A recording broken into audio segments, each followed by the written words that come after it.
বিয়ে বাড়িতে এসেছি, আরাম করে চেয়ারে বসে আছি। হঠাৎ কিউট একটা বাচ্চা এসে উচ্চ স্বরে বলল, আব্বু আমাকে টাকা দাও।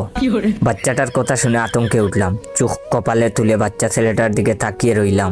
পেটের নাড়িবুড়ি কেমন কেমন করে যেন নড়ছিল। হতবুদ্ধি আমি এদিক সেদিক তাকিয়ে দেখতে লাগলাম।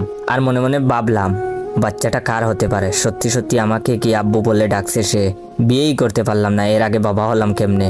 টাকা দিচ্ছি না দেখে ছেলেটা আমার গায়ে মৃদুভাবে আঘাত করছিল আর করে কান্না করছিল। ছেলেটার কান্না দেখে একটা লোক আমার নিকট এসে বলল, ভাই টাকাটা দিয়ে দেন। বিয়ে বাড়িতে এমনিতে গেঞ্জাম, তার উপর বাচ্চা ছেলের কান্না সহ্য করা যায় না, ভাই টাকাটা দিয়ে দেন। লোকটাকে কি জবাব দিব বুঝতেছিলাম না। এর মধ্যে একটা রূপবতী মেয়ে এলো। তাকে কেন যেন চেনা চেনা লাগছিল। বাঁকা চোখে তাকিয়ে উত্তেজিত গলায় আমাকে বলল, এই তুমি এখনো বাবুকে টাকাটা দাওনি? কেমন মানুষ তুমি, শুধু শুধু আমার ছেলেটাকে কাঁদাচ্ছ? মাথার উপর বাজ পড়লো বলে মনে হলো, নিজেকে মানসিক রোগী মনে হলো।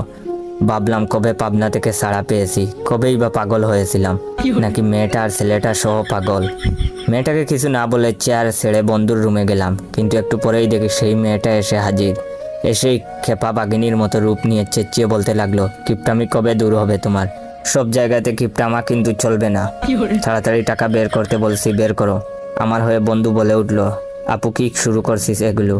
বন্ধুকে ধমক দিয়ে চুপ করিয়ে দিল মেয়েটি। এরপর বলল, তুই চুপ থাক, আমার স্বামীকে যা ইচ্ছা তাই বলবো, তোর কি তাতে?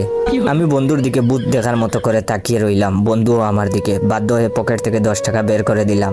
টাকা দেখে মেয়েটি যেভাবে চোখ বানিয়ে তাকিয়ে রইল, দেখে মনে হলো এখনই আমাকে কাঁচা গিলে খাবে। মানিব্যাগ থাবড়ি দিয়ে 1000 টাকার কচকচা নোট নিয়ে নিল। এরপর বেঞ্চি কেটে চলে গেল। বিকেলে খেতে দেওয়া হলো বন্ধুর ঘরে, বন্ধুকে নিয়ে খাচ্ছিলাম। তখন সেই মেয়েটি রুমে এসে আমাকে নরম স্বরে বলল, এই তোমার না গরুর গোস্ত খাওয়া মানা, দাও তো গোস্তগুলো দাও, তুমি মাছ দিয়ে খাও। এটা বলেই সে প্লেট থেকে সবগুলো গোস্ত তার প্লেটে নিয়ে নিল আর আমার প্লেটে মাছের 2 টুকরো দিল। ওয়েট, ভিডিওটা শেষ করার আগে আমার অরিজিনাল টিকটক অ্যাকাউন্ট বাইসা বনফায়ার আর ইউজার নেম ইয়োর জয় অ্যাকাউন্টটাকে ফলো দিয়ে রাখবেন। আর হে, এই ভিডিওতে কয়েকটা কপি লিঙ্ক আর কমেন্ট করবেন। আর লাইক দেওয়া কি হয়েছে? লাইক দাও তাড়াতাড়ি। মেয়েটার আচরণ দেখে আমার বন্ধু হা হয়ে গেল আর আমি হতবম্ব নির্বাক হয়ে প্লেটের মাছের দিকে তাকিয়ে রইলাম। ভাবলাম বিয়ে খেতে তো আসিনি, ফেক বউয়ের জ্বালাতন সহ্য করতে আসছি। এটা যে কোন গন্ডারের বউ আল্লাহই ভালো জানেন। সেই ব্যক্তি এই পিসকে সহ্য করে কেমনে?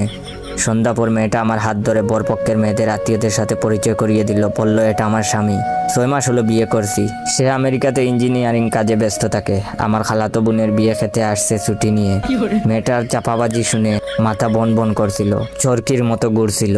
যাই হোক, এটা হলো ভিডিওর প্রথম পার্ট। দ্বিতীয় পার্ট লাগলে বেশি বেশি করে শেয়ার করো। ধন্যবাদ।